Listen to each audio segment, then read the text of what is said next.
Assalamualaikum warahmatullahi wabarakatuh. Mimin lanjutkan lagi cerita Raja Kegelapan Cipenya. Tapi seperti biasa, sebelum dilanjut, bantu tekan tombol like dan berkomentar juga Tuan Rena gas. Bab 1227.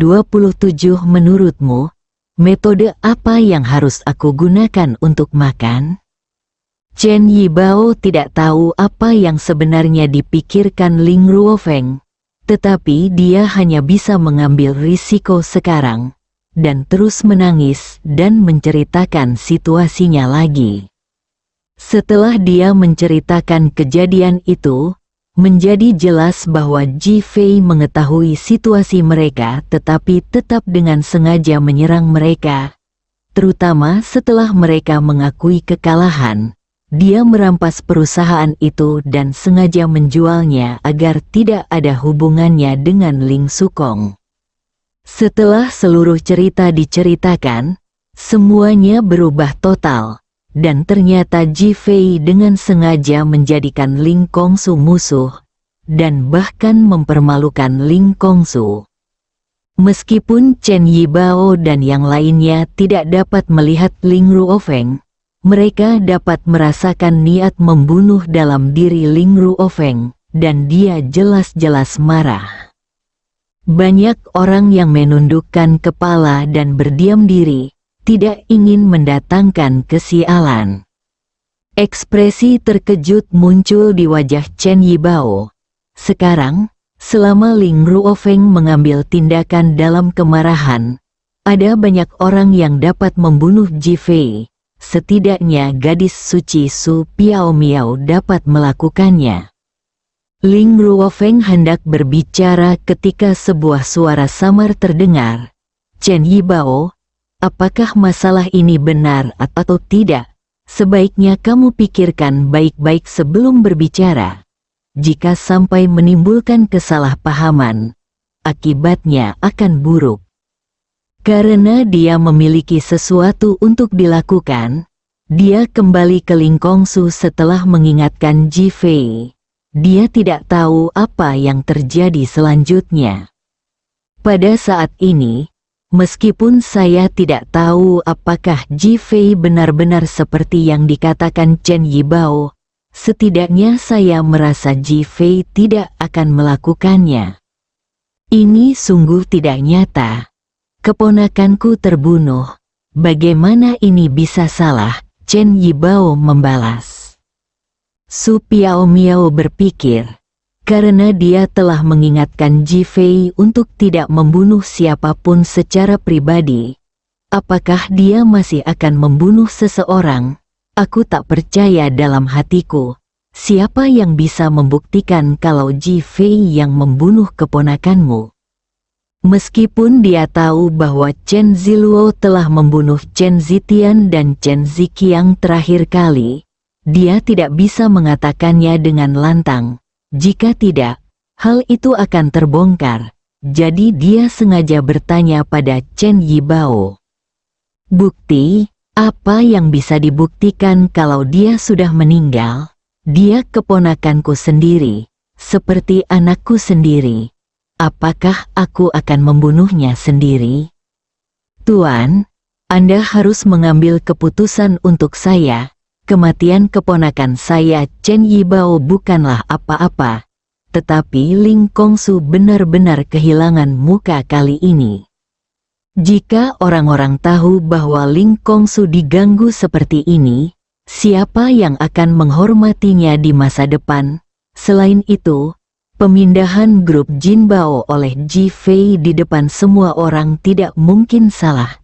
Begitu banyak orang melihatnya dengan mata kepala mereka sendiri.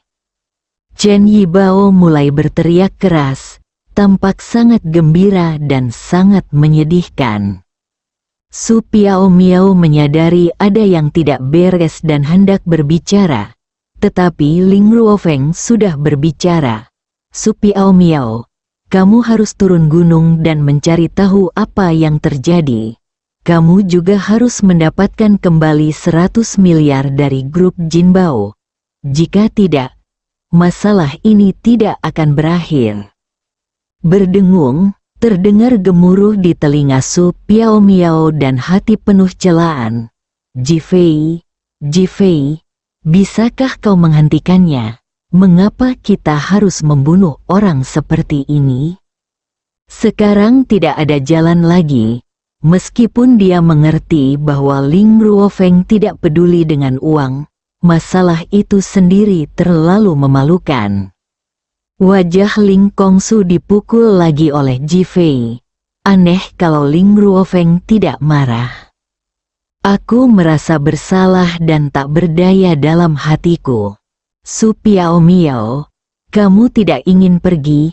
Chen Yibao tahu bahwa akan mudah bagi Su Piao Miao untuk membunuh Jifei, dan dia sangat gembira. Dia bertanya dengan sengaja, ingin meninggalkan Su Piao Miao tanpa jalan mundur.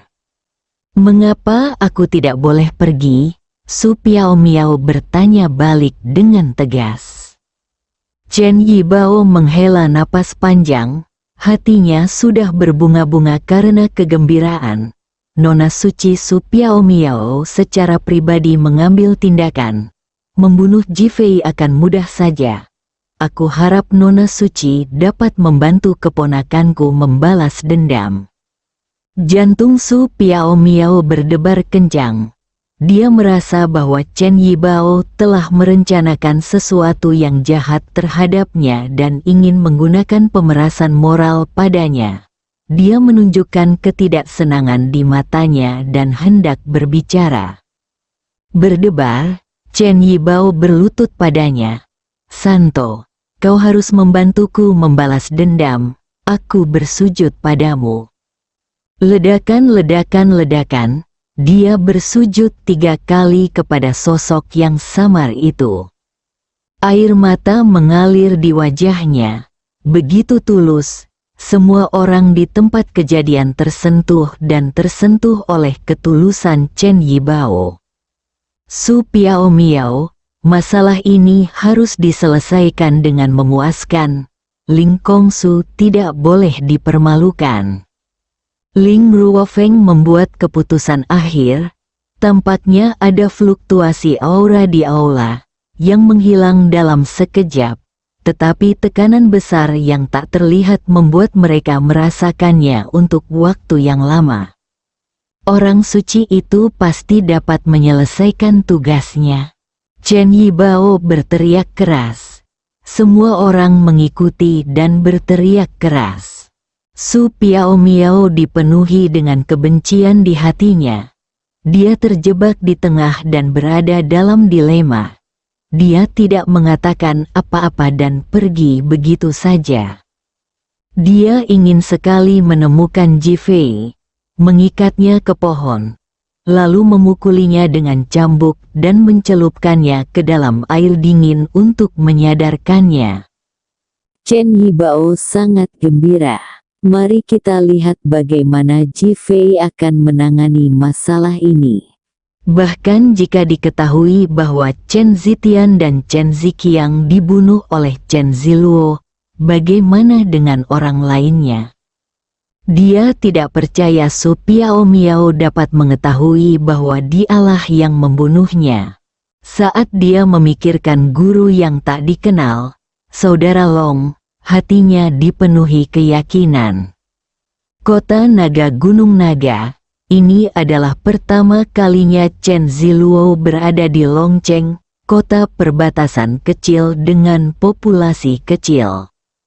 Berjalan di jalan-jalan Longcheng, Anda dapat melihat pejalan kaki yang sibuk di mana-mana. Sekarang identitasnya adalah Long Ziluo. Pihak lainnya tidak memberitahu siapa yang akan datang mencarinya. Dia tidak punya target dalam pikirannya, jadi dia langsung mulai berbelanja di Longcheng.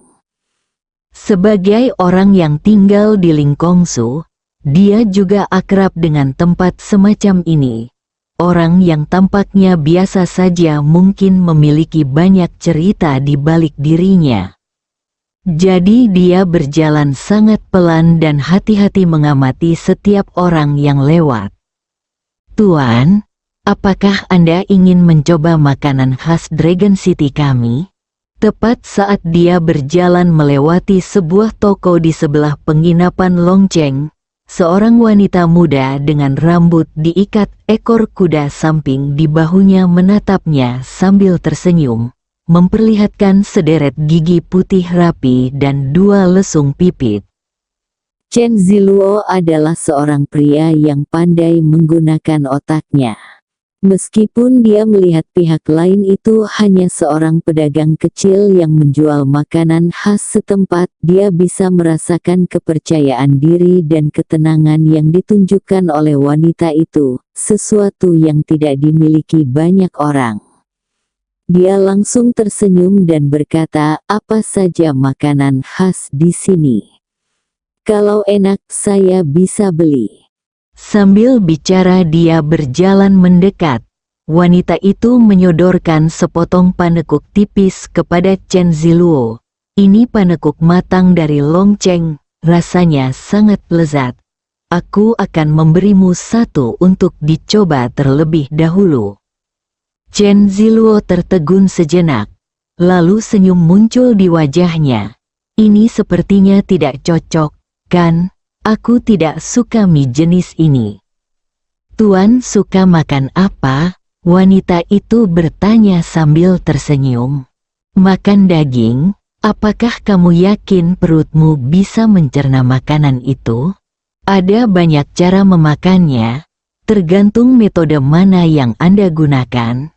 Chen Ziluo menatap wanita itu dengan senyum penuh arti. Membuang, wanita itu tertawa manis. "Sepertinya Anda sangat mengenal saya, Tuan." Yang dimaksud Chen Ziluo adalah dia ingin tidur dengan wanita ini, yang merupakan jargon di banyak kota perbatasan. Chen Ziluo tersenyum tenang. "Saya berkata jujur, daging bisa dipanggang, direbus, atau direbus. Kuncinya adalah bagaimana Anda suka memakannya. Jadi menurutmu cara mana yang harus kulakukan untuk memakannya?"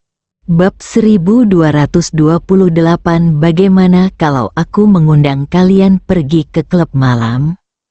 Wanita itu bertanya dengan sangat langsung dan berani. Jika yang lain mungkin sudah mulai mundur ketakutan, tapi Chen Ziluo justru menjadi sangat bersemangat, seakan-akan dia telah menemukan sensasi berada di udara. Tamu harus menuruti kemauan tuan rumah. Wanita itu mengangkat tangannya dan mengambil roti yang diserahkan pada Chen Ziluo, merobek sepotong dan memasukkannya ke dalam mulutnya, lalu menyerahkan sisanya pada Chen Ziluo. "Ganti." Chen Ziluo tidak menyangka pihak lain akan membiarkannya memakan kue itu. Matanya mengamati wajah wanita itu. Dia memiliki mata yang cerah dan gigi yang putih. Selain kulitnya yang gelap, temperamennya secara keseluruhan luar biasa. Terutama sifat liar yang diperlihatkan pada diri wanita, yakni sifat liar yang ingin menaklukkan kaum lelaki, yaitu temperamen yang tidak dimiliki oleh banyak wanita. Tentu saja, ini juga merupakan sifat liar yang khususnya ingin ditaklukkan oleh kaum pria. Meskipun Chen Ziluo bukanlah pria yang penuh nafsu, dia juga menyukai kenikmatan menaklukkan wanita. Dia mengambil panekuk dari tangan wanita itu, menundukkan kepalanya untuk mengendusnya, dan setelah menilai bahwa tidak ada masalah, dia menatap wanita itu sambil tersenyum, membuka mulutnya dan mulai menggigitnya. Kue ini agak keras, tetapi aroma tepung yang bercampur dengan air liur membuatnya terasa sangat lezat, bahkan ada sedikit rasa manis. Sementara Chen Ziluo mengunyah dengan keras, dia menatap wanita di depannya. Wajahnya menunjukkan kekaguman yang dalam, dan bahkan semacam sikap mendominasi untuk menaklukkan alam liar. Hal yang baik tentang wanita perbatasan adalah jika Anda menaklukkannya, Anda akan jatuh cinta padanya selama sisa hidup Anda. Dia ingin menaklukkan wanita. Wanita itu terus tersenyum padanya tanpa mengatakan sepatah kata pun. Chen Ziluo dengan cepat menghabiskan gigitan pertama dan memulai gigitan kedua. Tepat saat dia baru setengah jalan memakan gigitan kedua, dia tiba-tiba merasa sedikit pusing. Segera menyadari ada yang tidak beres, dia mencoba mengulurkan tangan untuk menopang kiosnya. Namun wanita itu sudah melangkah maju untuk menopang Chen Ziluo. "Tuan, apakah Anda mabuk?" "Meskipun Anda tidak terlihat mabuk." Chen Ziluo bersandar pada wanita itu dan ingin berbicara. Tetapi kelopak matanya terasa berat dan dia tidak sadarkan diri. Wanita itu membantu Chen Ziluo ke halaman belakang. Ada pekerja yang bekerja di halaman. Ketika mereka melihat wanita itu, mereka segera datang dan bertanya, "Bos Nian, apakah Anda akan membuat ini menjadi roti daging manusia?" Si Kou Bingnian menatap tajam ke arah para pekerja. "Apa yang salah dengan otak kalian? Kapan aku pernah benar-benar membuat roti daging manusia?" "Tidak. Tidak," pekerja itu berkata cepat sambil tersenyum. Namun, banyak orang melihat ke arah rumah yang menghadap ke timur. Tampaknya tak seorang pun pria yang dibawanya pernah keluar, sehingga mereka semua mengira telah diubah menjadi daging cincang oleh si Kou Bingnian. Si Kou Bingnian membawa Chen Ziluo ke rumah dalam dan menempatkan Chen Ziluo di kursi. Ini cukup berat. Setelah si Kou Bingnian selesai berbicara, dia mengeluarkan benda seperti pot hidung dari pinggangnya, membuka tutupnya dan menggoyangkannya di bawah hidung Chen Ziluo. Aduh, Chen Ziluo bersin dan membuka matanya. Ketika dia melihat si Kou Bingnian di depannya, seluruh tubuhnya bergetar dan dia hendak berdiri. Mengapa Chen Ziluo, seorang pemula, berpura-pura menjadi Long Ziluo? Si Kou Bingnian berbicara dengan nada yang sangat menghina. Chen Ziluo menjadi waspada sejenak, tetapi dengan cepat kembali normal karena tidak ada yang tahu nama aslinya. Chen Ziluo. Yang lebih penting, tidak seorang pun tahu bahwa dia adalah Long Ziluo sekarang. Wanita di depannya dapat memanggil namanya secara langsung dan akurat, artinya, dialah orang yang datang untuk menghubunginya. Dia segera berdiri dan bertanya, "Permisi, siapa nama Anda? Katakan saja padaku untuk membaca, bos." Melihat pihak lain menolak memberitahukan namanya, Chen Ziluo hendak melanjutkan bertanya dengan ragu-ragu.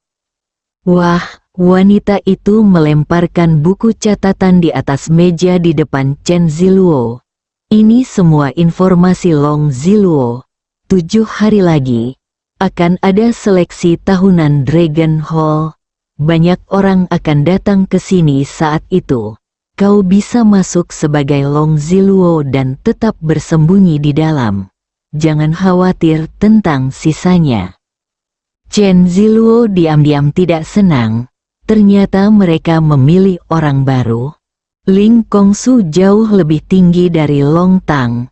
Saya dulunya adalah pendatang baru di Ling Kongsu. Agak sia-sia bakatku datang ke sini untuk memilih pendatang baru.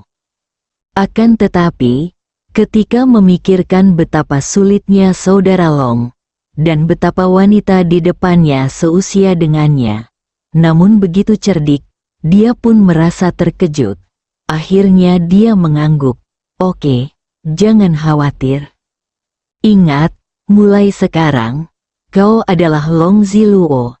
Anak dari keluarga miskin, anak liar yang tinggal di desa pegunungan.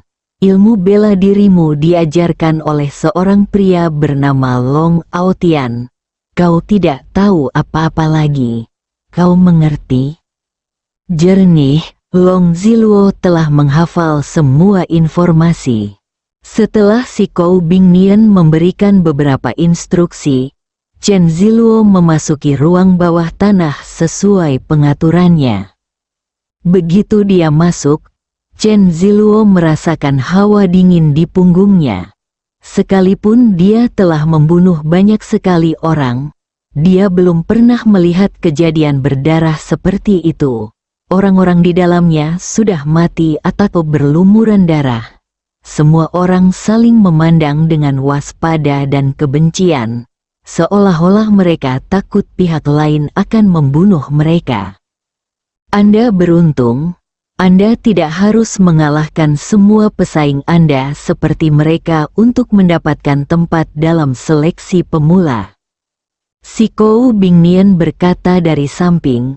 Chen Ziluo mengangguk, dia sekarang dapat melihat dengan jelas bahwa ada kata-kata yang diukir di batu di depan setiap orang, yang mencatat seni bela diri mereka. Dengan kata lain, orang-orang ini berlatih bela diri setiap hari, meningkatkan kemampuan diri, dan kemudian bertarung satu sama lain, yang hidup terus berlatih bela diri dan berkembang. Sedangkan yang mati tersingkirkan. Ini adalah mode eliminasi yang sangat kejam.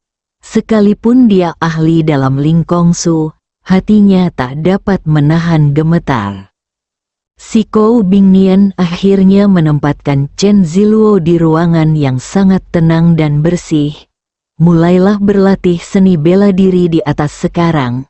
Saat anggota baru terpilih, kalian akan menggunakan seni bela diri ini.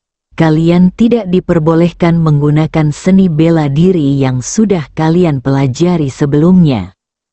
Oke, Chen Ziluo sudah memahami niat pihak lain.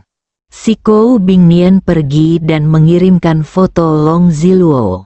Seorang wanita di rumah dalam Longtang melihat bahwa foto itu adalah Long Ziluo. Dia begitu bahagia dan gembira hingga tidak bisa mengungkapkannya dengan kata-kata. Chen Ziluo, yang memiliki fondasi yang kuat, berlatih sangat cepat dan segera mendalaminya. Villa Hui Cui Yuan di kota Ningjiang, Didi, ponsel Ji Fei berdering. Dia melihat bahwa ide peneleponnya adalah Bai Song. Jadi dia segera menjawab panggilan itu. Tuan, Chen Gu menghilang dari Charming People Bar 7 hari yang lalu. Setelah sampai di sana, dia mabuk, dipukuli, dan akhirnya ditinggalkan di luar bar. Dia tidak pernah terlihat lagi sejak saat itu. Bar yang menawan, dia dipukuli di bar. Ji Fei memiliki beberapa keraguan. Bagaimana itu mungkin? Saya memeriksa rekaman kamera pengawas dan menemukan bahwa dia mabuk dan dipukuli.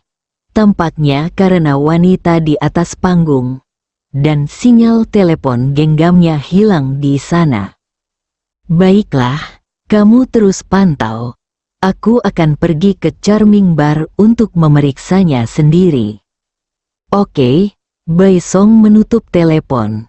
Ji Fei mengangkat tangannya dan melihat waktu. Saat itu sudah pukul 6 sore. Dia berdiri dan turun ke bawah untuk pergi ke Charm Bar. Ketika mereka turun, Li Ruoxi dan yang lainnya sedang mengobrol dengan Feng Huang, dan mereka tampak sangat dekat. Kawashima Jieko dan yang lainnya akan berangkat besok, dan juga mencoba berkomunikasi satu sama lain. Ketika mereka melihat Ji Fei turun, mereka semua menoleh. Ji Fei tersenyum. Bagaimana kalau aku mengajak kalian pergi ke klub, bersambung?